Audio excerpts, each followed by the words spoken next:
Welcome to Bharosa news బులెటిన్ల ముందుగా headlines. రాష్ట్ర వ్యాప్తంగా అంగన్వాడీల చెలో సెక్రటేరియట్ పిలుపు.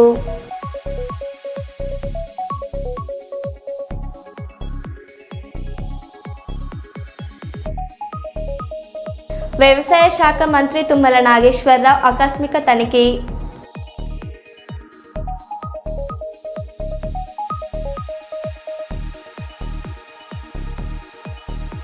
మంత్రి పొన్నం ప్రభాకర్తో కలిసి శ్రమదాన కార్యక్రమంలో పాల్గొన్న వెలిచెల రాజేందర్రావు.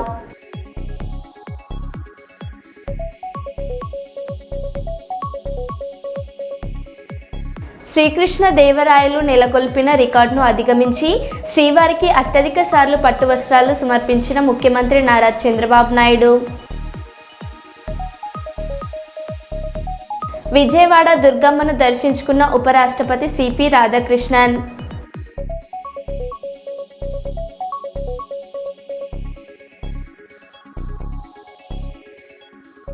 ఇక వివరాల్లోకి వెళ్తే, తెలంగాణ రాష్ట్రంలో ఇంటర్ చదవడంతో తమను నాను లోకల్గా పరిగణించడం వల్ల తీవ్రంగా నష్టపోయానని విద్యార్థులు ఆవేదన వ్యక్తం చేశారు. కర్నూలు కలెక్టరేట్ కార్యాలయం ముందు విద్యార్థులు వారి తల్లిదండ్రులు జీవో నెంబర్ 8182కు వ్యతిరేకంగా నినాదాలు చేశారు.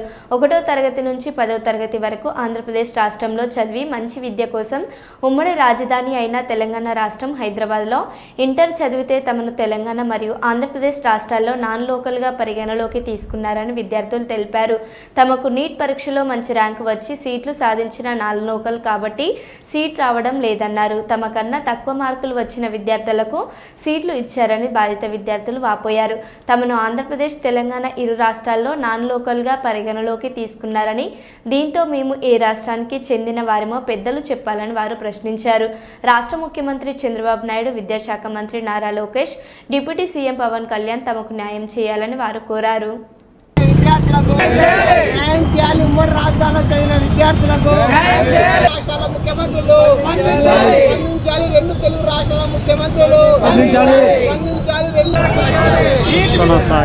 పాత విధానాన్ని కొనసాగించాలి. న్యాయం చేయాలి. నీటి విద్యార్థులకు న్యాయం చేయాలి. నీటి విద్యార్థించాలి. రాష్ట్ర ప్రభుత్వం వెంటనే స్పందించాలి. రాష్ట్ర ప్రభుత్వం వెంటనే న్యాయం చేయాలి. నీటి విద్యార్థులకు వాళ్ళు సపోర్ట్ చేస్తున్నారు.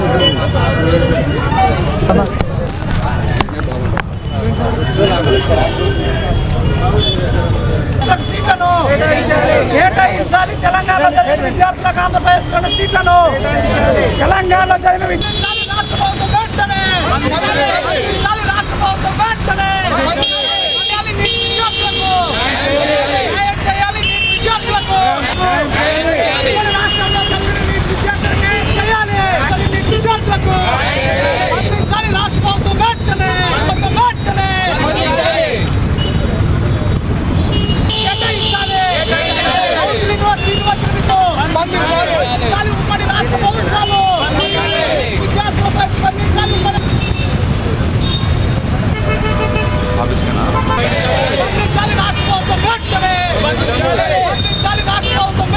మేము అందరం కూడా చిన్నప్పటి నుంచి పుట్టింది పెరిగింది 1th to 10th క్లాస్ మేము ఆంధ్రాలోనే పుట్టాము, పెరిగాము, చదువుకున్నాం కూడా. జస్ట్ ఇంటర్ మాత్రమే బెటర్ చదువుల కోసం అని చెప్పేసి కామన్ క్యాపిటల్గా ఉన్న టైంలో తెలంగాణ ఆంధ్ర మేము హైదరాబాద్కి తెలంగాణకు వెళ్ళి చదవడం జరిగింది. జస్ట్ ఇంటర్ మాత్రమే. అలాంటి టైంలో మాకు జీవో గురించి తెలియదు. మా రిజల్ట్ వచ్చి మేము చాలా హార్డ్ వర్క్ చేసి నీట్ రిజల్ట్ వచ్చిన తర్వాత సీట్ వస్తుంది అన్న ఆనందం టైంలో మాకు ఇలా జీవో 25 అనే రూల్ సడన్గా పెట్టి మాకు 80, 81, 82 అనే రూల్స్ సడన్గా పెట్టి మాకంటే తక్కువ వాళ్ళకి సీట్ వచ్చింది. కానీ మేము జస్ట్ నాన్ లోకల్ అనే స్టేటస్ మాకు ఇవ్వడం జరిగింది. దానివల్ల మేము ఇంత కష్టపడి 2 ఏళ్ళు కష్టపడిన మా కష్టం, మా అమ్మ నాన్న కష్టం, ఎంతో కష్టపడి అన్ని లక్షలు పెట్టి చదివించి మొత్తం వేస్తే ఇప్పుడు మా ఇంత బాధను మీకు చెప్పాలనే వచ్చినాం ఇక్కడ. ఈ జస్ట్ 2 years మేము బయట చదవడం వల్ల మేము నాన్ లోకల్ అయితే ఇండియాలో మేము ఎక్కడ లోకల్ అవుతాము? మరి మేము ఎక్కడ లోకల్ ఉండాలి, ఇండియాలో ఉండాలా ఉండద్దా మీరే చెప్పాలి మాకు. ఇక్కడ ఉన్న వాళ్ళందరికీ 80,000 90,000 అంత మంచి ర్యాంకులు వచ్చి కూడా సీట్ రాకుండా పోవడం చాలా అన్యాయం. నీట్ సీట్ ఎంత ఖరీదైందో ఎంత విలువైందో మీ అందరికీ తెలిసిందే. మరి అలాంటిది మాకు ఇంత అన్యాయం జరుగుతున్నప్పుడు ఎందుకు అందరూ సైలెంట్గా ఉన్నారు? ఎందుకు ముఖ్యమంత్రి వారు ఎవరు చెప్తలేరు, ఎవరు వస్తలేరు ముందరికి? ఇంత కష్టం పడుతున్నాం మేము. సో మేము చంద్రబాబు నాయుడు గారిని, లోకేష్ గారిని, పవన్ కళ్యాణ్ గారిని మా సమస్యను చూసి పరిష్కరించాల్సిందిగా చాలా కోరుకుంటున్నాము. సో ఈ రూల్ కొంచెం మేము ఈ రూల్కి అగైనెస్ట్గా అయితే లేము, కానీ ఇది కొన్ని ఇయర్స్ వరకు మీరు వాయిదా వేయడం చాలా మంచిదని మా ఒపీనియన్. మా భవిష్యత్తు మొత్తం అంతా మీ చేతుల్లోనే ఉంది. మా కోసం, పిల్లల కోసం మీరే ఏదన్నా చేయాలని చెప్పి కోరుకుంటున్నాము. ఏంటంటే మేమందరం కూడా ఆంధ్రప్రదేశ్ వాళ్ళమండి. మా పిల్లలు కూడా ఆంధ్రప్రదేశ్కు సంబంధించిన వాళ్ళు. 1 to 10th క్లాస్ ఆంధ్రప్రదేశ్లోనే చదివారు. సో కామన్ క్యాపిటల్గా ఉన్న హైదరాబాద్ ఏదైతే చంద్రబాబు నాయుడు గారు డెవలప్ చేశారో అలాంటిది మా రాయలసీమకు దగ్గరగా, ట్రాన్స్పోర్టేషన్కి అన్నిటికీ దగ్గరగా ఉండడం వలన మేము అలాంటిది ఒక కాజ్ తెలంగాణలో చదివారు. మేము ఎక్కడో కర్ణాటక, తమిళనాడు ఇక్కడ చదవలేదు సార్, ఓన్లీ తెలంగాణలో చదివాము. ఉమ్మడి రాజధానిగా ఉన్న తెలంగాణలో చదివి దీనివల్ల మేము ఈరోజు సీటు కోల్పోతున్నాము అంటే పేరెంట్స్గా, పిల్లలుగా బాధపడుతున్నాము సార్. సో మీరు దీన్ని దయచేసి మా నుంచి ఒక అభ్యర్థన అని అనుకొని మమ్మల్ని లోకల్గా మా పిల్లల్ని లోకల్గా కన్సిడర్ చేయమని మిమ్మల్ని పదే రిక్వెస్ట్ చేస్తున్నాను. సుల్తానాబాద్ పట్టణంలోని పూసల రోడ్లోని బీజేపీ కార్యాలయంలో దీన్ దయాళ్ జయంతి వేడుకలు సేవా పక్వాడ్ అభియాన్ జిల్లా కో కన్వీనర్ మిట్టపల్లి ప్రవీణ్ కుమార్ ఆధ్వర్యంలో ఘనంగా నివాళులర్పించారు. ఈ కార్యక్రమానికి ముఖ్య అతిథిగా జిల్లా కన్వీనర్ నల్ల మనోహర్ రెడ్డి హాజరయ్యారు. పండిట్ దీన్ దయాళ్ ఉపాధ్యాయ అంత్యోదయ విధానాన్ని ప్రవేశపెట్టి అణగారిన వర్గాల శ్రేయస్సుకై తన జీవితాన్ని అంకితమిచ్చారని మిట్టపల్లి ప్రవీణ్ తెలిపారు. ఈ కార్యక్రమంలో జిల్లా ఉపాధ్యక్షులు చౌదరి మహేందర్ యాదవ్, సుల్తానాబాద్ మండల అధ్యక్షులు కందుల శ్రీనివాస్, కొల్లూరు సంతోష్, కోట నాగేశ్వర్, సంతోష్ రెడ్డి, రాజేశ్వర్ రెడ్డి, ఎల్లంకి రాజు తదితరులు పాల్గొన్నారు. ఆఫీస్లో నివాళులు అర్పించడం జరిగింది. ఇటు కార్యక్రమానికి సేవా పక్వాడ అభియాన్ జిల్లా కన్వీనర్ అయినటువంటి శ్రీ నల్ల మనోహర్ రెడ్డి గారు ముఖ్య అతిథిగా ఇచ్చేసి ఈ యొక్క కార్యక్రమానికి నివాళులు ఇతర కార్యకర్తలు, నాయకులు అందరూ ఇచ్చేసి ఈ యొక్క కార్యక్రమాన్ని విజయవంతం చేసినందుకు వారికి పేరు పేరున ధన్యవాదాలు తెలియజేస్తూ ఈరోజు మనము దీన్ దయాళ్ ఉపాధ్యాయ గారు మన 1912 సెప్టెంబర్ 25వ తేదీన జన్మించారు. వారు అతి చిన్న వయసులోనే ఈ యొక్క భారతదేశ సేవలో అంకితమై వారు అంత్యోదయ ఉద్యమాన్ని ప్రవేశపెట్టి అట్టడుగు వర్గ పేద ప్రజలకు మరియు నిరుపేదలకు అందరికీ భారత ప్రభుత్వం యొక్క, రాష్ట్ర ప్రభుత్వం యొక్క సంక్షేమ పథకాలు అందాలనే ఉద్దేశంతో, చివరి వ్యక్తి వరకు ఈ యొక్క పథకాలు అందాలనే ఉద్దేశంతో ఈ యొక్క అంత్యోదయ విధానాన్ని ప్రవేశపెట్టి వారు ఈ యొక్క దేశానికి అంకితమైనారు. వారి యొక్క మరణము ఒక మిస్టరీగా మిగిలిపోయింది. కాబట్టి ఈరోజు వారు దేశానికి అర్పితమైనటువంటి దీన్ దయాళ్ ఉపాధ్యాయ గారిని స్మరించుకుంటూ ఈ యొక్క వేడుకలు నిర్వహించడం జరుగుతున్నది. ఈ యొక్క కార్యక్రమంలో పాల్గొన్న మిత్రులందరికీ పేరు పేరున ధన్యవాదాలు తెలియజేస్తూ భారత్ మాతాకి జై. కేంద్ర ప్రభుత్వం ఆదేశాల మేరకు సింగరేణి ఆధ్వర్యంలో స్వచ్ఛ మా సేవ పవర్ హౌస్లోని గ్రంథాలయంలో ఘనంగా నిర్వహించిన సింగరేణి అధికారులు అర్జీవన్ సింగరేణి పర్సనల్ మేనేజర్ రవీందర్ రెడ్డి ముఖ్య అతిథులుగా పాల్గొని స్వాతంత్రంలో భాగంగా స్వచ్ఛతా హీ సేవా కార్యక్రమాన్ని ప్రారంభం చేశారు. అనంతరం వారు మాట్లాడారు.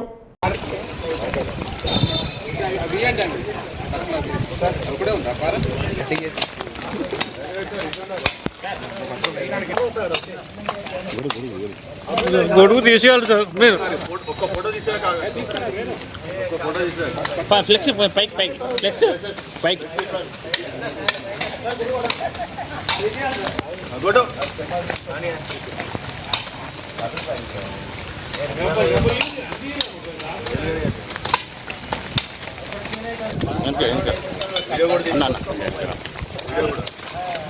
అది పద్ధతి.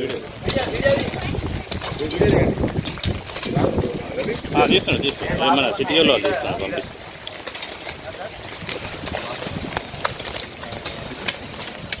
సార్ వస్తాడా?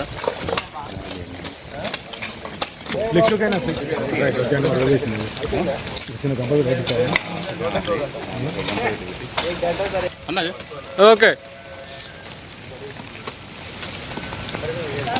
అటు పోయి చిన్నట్టు అటు పోయి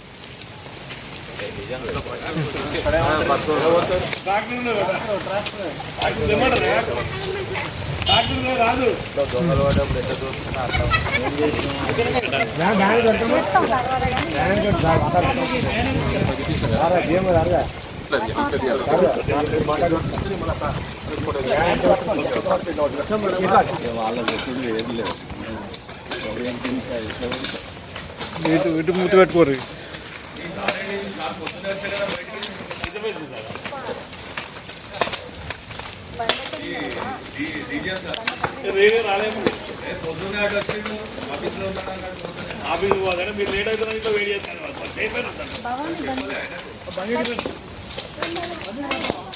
కిందికెళ్ళ కొట్టాను మంచిగా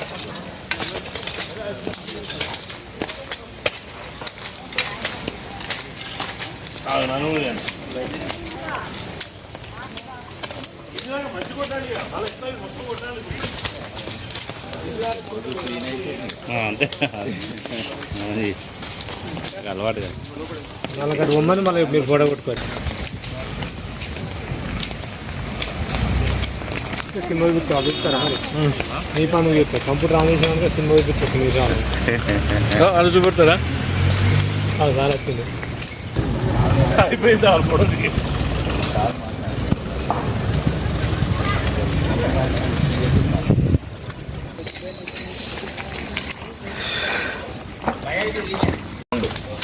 హండ్రెడ్కి వచ్చింది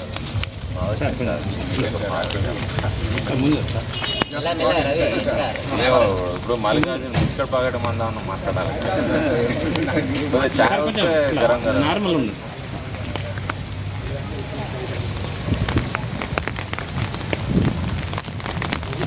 మినిస్టర్ ఆఫ్ కోల్ ఆదేశానుసారంగా మా కార్పొరేటు సర్కిల్ ఆదేశం ప్రకారం ఈరోజు రామగుండం 1 ఏరియా పరిధిలో స్వచ్ఛతా హీ సేవ 2025 కార్యక్రమంలో భాగంగా దేశమంతటా ఉదయం 8 నుంచి 9 లోపల ఒకేసారి ఒకే గంటలో ఒకే నినాదంతో ఈ కార్యక్రమాన్ని ఏక్ దిన్ ఏక్ సాత్ ఏక్ గంట అనే నినాదం ఈ స్వచ్ఛతా సేవ 2025లో భాగంగా ఈరోజు జిల్లా గ్రంథాలయ సంస్థ ఆవరణలో ఈ కార్యక్రమం చేపట్టడం జరిగింది. దీనిలో అందరూ కూడా సింగరేణులందరూ భాగస్వాములైనాం. దీనిలో ఈ క్లీన్నెస్ పరిశుభ్రత గురించి అందరికీ తెలియజేయాలనే ఉద్దేశంతో మేము ఈరోజు శ్రమదానం చేసి ఈ పరిసరాలను శుభ్రం చేస్తున్నాం. దీనికి అనుగుణంగా అందరూ కూడా గ్రహించి గనులలో వారి వారి డిపార్ట్మెంట్లలో వారి కార్యాలయాల్లో వారి యొక్క వార్డుల్లో అందరూ పబ్లిక్ మరి యూనియన్ మరి అధికారులు ఉద్యోగులు అందరూ కూడా ఈ స్వచ్ఛతా సేవ 2025లో భాగంగా మన పరిసరాలను అన్నిటిని కూడా శుభ్రంగా ఉంచుకోవాలని మన ప్రభుత్వ ఆదేశం. ఇది కోల్ మినిస్ట్రీ వారి నుంచి వచ్చినటువంటి ఆదేశం కాబట్టి అందరూ కూడా తూచా తప్పకుండా పాటించాల్సిందిగా మన ఆర్జీవన్ ఏరియా యాజమాన్యం తరఫున అందరిని కోరుతున్నాను. జై సింగరేణి. జై సింగరేణి. బాలాజీ నగర్కు చెందిన రామకృష్ణ యాదవ్పై తప్పుడు ఆరోపణలు చేసిన వారిపై చట్టపరమైన చర్యలు తీసుకుంటామని న్యాయవాదులు మరియు రామకృష్ణ యాదవ్ తెలిపారు. కర్నూలు కలెక్టరేట్ కార్యాలయం ముందు వారు తప్పుడు ప్రచారం చేస్తున్న వ్యక్తులకు వ్యతిరేకంగా నిరసన తెలిపారు. ఈ సందర్భంగా న్యాయవాదులు మాట్లాడుతూ రామకృష్ణ యాదవ్ కబ్జా చేశారని చెప్పిన వాళ్లను ఆ ప్లాట్లకు సంబంధించిన సర్వే నెంబర్లు చెప్పాలని కోరారు. రామకృష్ణ యాదవ్ రాజకీయంగా ఎదుగుతున్నందున ఓర్వలేక ఇలాంటి తప్పుడు ప్రచారం చేస్తున్నారని తెలిపారు. రామకృష్ణ యాదవ్ మాట్లాడుతూ తాను మంచి మార్గంలో ఉన్నారని, వ్యాపారంలో ఎదుగుదలను చూసి ఇలా ప్రచారం చేస్తున్నారన్నారు.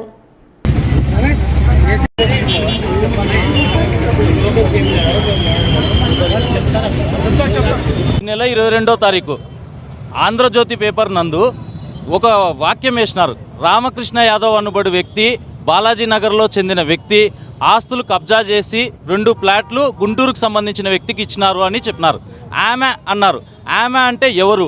రెండోది సర్వే నంబరు, ప్లాట్ల నంబరు ఏది కూడా మెన్షన్ చేయలేదు అని అంటే, ఇప్పుడు ఆస్తి కబ్జా చేసినారు అని అంటే ఖచ్చితంగా ప్లాట్ల నంబర్ వేయాలి కదా, సర్వే నంబర్ వేయాలి కదా, ఎవరు ఆస్తి కబ్జా చేసినారు అనేది కూడా పేరు రాయాలి కదా.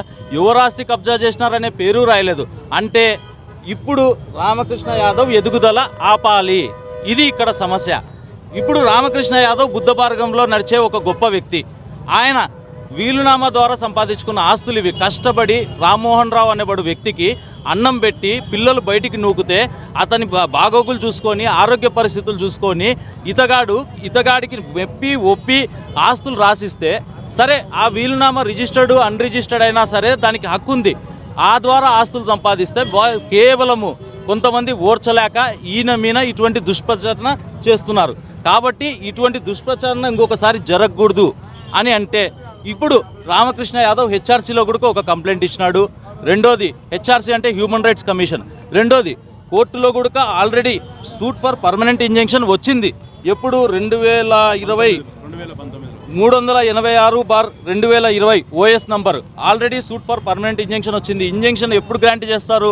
అన్ని సాక్ష్యాధారాలను బట్టి కోర్టు వారు ఇంజంక్షన్ గ్రాంట్ చేస్తారు. తర్వాత ఓఎస్ 175/2019 పర్మనెంట్ ఇంజంక్షన్ గుంటూరుకు చెందిన వ్యక్తికి ఇది యొక్క ఆస్తి కబ్జా చేసి ఇచ్చినారు అని అంటున్నారు. ఆ యొక్క గుంటూరుకు సంబంధించిన వ్యక్తి పేరు ప్రసాదరావు. ఆయనకు రిజిస్టర్డ్ లీజ్ డీడ్ గుర్తు ఉంది. పేరు రామకృష్ణ యాదవ్. నాకు వీలునామా ద్వారా మామిదాలపాడులో కొన్ని ఆస్తులు వచ్చాయి రామ్మోహన్ రావు గారి నుండి.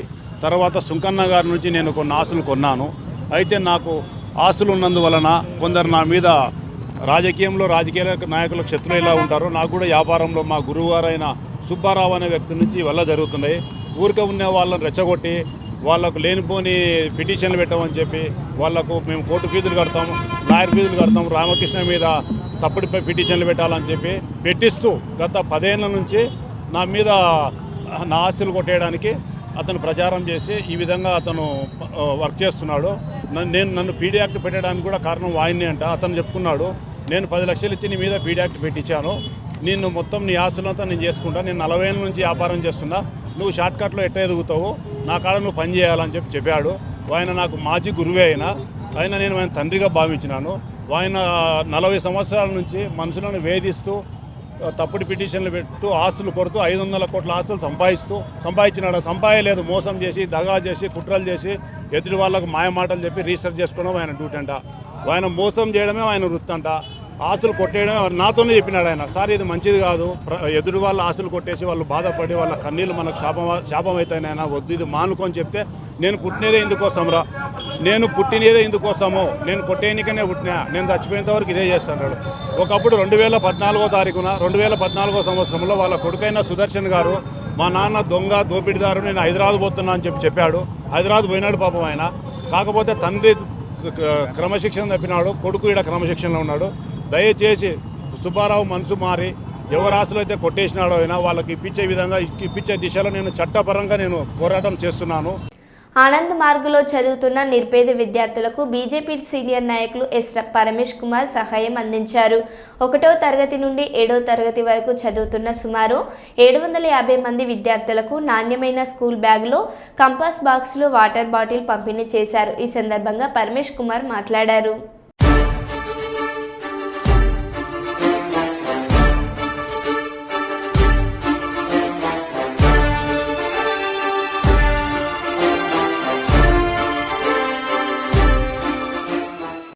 సార్ ఒక నిమిషం సార్ పట్టుకోండి సార్, ఒకేసారి ఫోటో చూడండి సార్, ఒక్క నిమిషం సార్ ఒక నిమిషం సార్ పట్టుకోండి సార్, ఒకేసారి ఫోటో చూడండి సార్, ఒక్క నిమిషం. వరంగల్ మహానగర పాలక సంస్థ కార్యాలయంలో ఏర్పాటు చేసిన బతుకమ్మ వేడుకలకు మంత్రి కొండ సురేఖ ముఖ్య అతిథిగా హాజరయ్యారు. అనంతరం మేయర్ గుండు సుధారాణితో పాటు వరంగల్ మహానగర పాలక సంస్థ కమిషనర్ చాహద్ బాద్ పాయితో కలిసి బతుకమ్మ పాటలు పాడుతూ చప్పట్లు కొడుతూ నృత్యం చేశారు. గత ప్రభుత్వం డీజే పాటలు పెడుతూ బతుకమ్మ వేడుకలను అపహాస్యం చేసిందని, డీజే పాటలకు కాకుండా అలనాటి పద్ధతిలో పాటలు పాడుతూ చప్పట్లు కొడుతూ బతుకమ్మ వేడుకలు జరుపుకోవాలని మహిళలకు మంత్రి కొండ సురేఖ సూచించారు. తెలంగాణ సంస్కృతి సాంప్రదాయాలను నేటితరం చిన్నారులకు అర్థమయ్యే విధంగా బతుకమ్మ వేడుకలను జరుపుకోవాలని అన్నారు. ప్రస్తుత సమాజంలో మహిళలకు భద్రత కరువైందని, చిన్న పెద్ద తేడా లేకుండా హలో దాడులు జరగడం బాధాకరమని అన్న మంత్రి కొండ సురేఖ ఆలోచన ఆలోచన విధానంలో మార్పు వస్తే తప్ప ఇలాంటి దారుణాలకు అడ్డుకట్ట పడుతుందని అన్నారు. చిన్నతనం నుండే ఆలోచన విధానంలో మార్పు తీసుకురావాలంటే విలువలు, బంధాలు, కుటుంబం, ఆప్యాయత లాంటి వాటిపై చిన్నారులకు వివరించాలని అది తల్లిదండ్రుల బాధ్యతగా గుర్తు చేశారు. అంతకు ముందుగా బతుకమ్మ చరిత్ర మహిళలకు వివరించారు.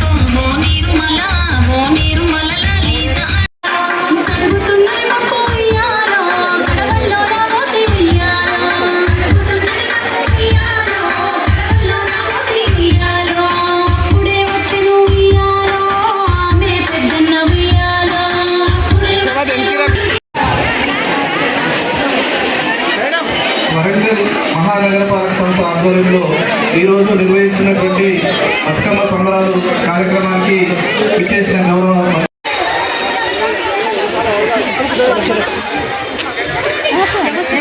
వరంగల్ మహానగరపాలక సంస్థ ఆధ్వర్యంలో ఏర్పాటు చేసినటువంటి బతుకమ్మ సంబరాలు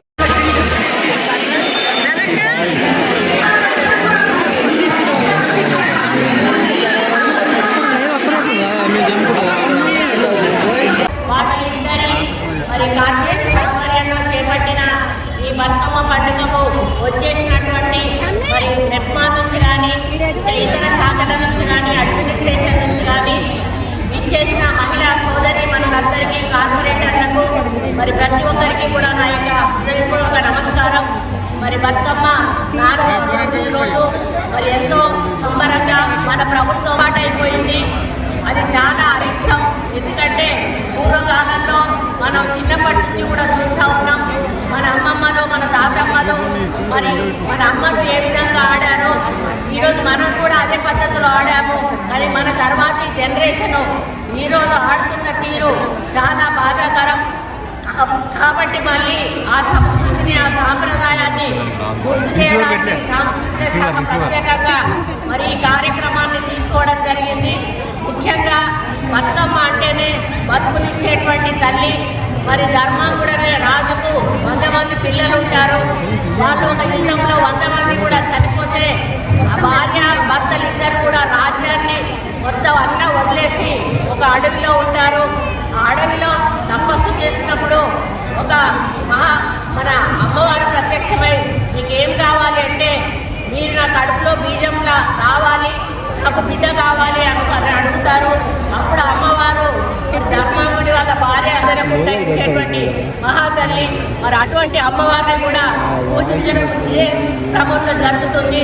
మరి విజయదశమి రోజు మనం అందరం కూడా మరి చెడు మీద మంచి గెలిచిన రోజుగా దసరా పండుగ కూడా జరుపుకొని రావణాసురుడిని మరి వధించడం జరుగుతుంది. మరి ఇదంతా కూడా పూర్వకాలం నుంచి వస్తున్న ఆచారాన్ని మనం కొనసాగిస్తూ ఉన్నాం. కాబట్టి మనమందరం కూడా మరి వారి అడుగుజాడల్లో ఇలాగే నడుస్తూ రాబోయే కాలంలో కూడా మనం అంటే సమాజానికి కీడు జరగకుండా సమాజంలో జరిగేటువంటి కొన్ని రుగ్మతలు ఏవైతే ఉన్నాయో ఆగిపోవాలి. సమాజం అంటే ఒక ఫ్రెండ్లీ నేచర్లో ఉండాలి. కానీ ఈరోజు బయటికి వెళ్ళిన మనిషి లోపలికి ఇంటికి వచ్చే వరకు కూడా నమ్మకం లేనటువంటి పరిస్థితులు మనం చూస్తూ ఉన్నాము. తల్లికి, చెల్లికి, ఆడికి అంత తేడా కూడా తెలియనటువంటి. ఉపరాష్ట్రపతి సిపి రాధాకృష్ణన్ విజయవాడ దుర్గమ్మను దర్శించుకున్నారు.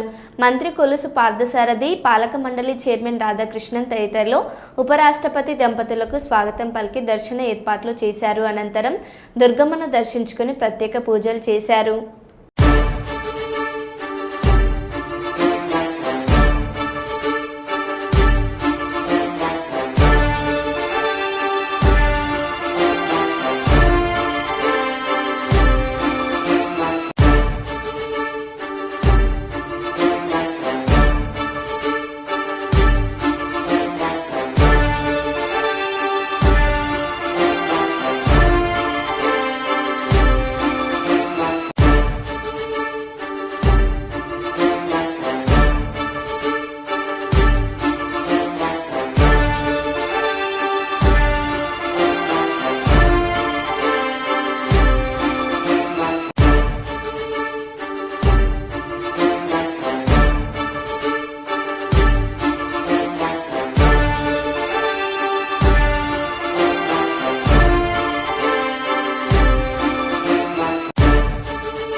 మరో బులెటిన్లో మళ్ళీ కలుద్దాం. Stay tune.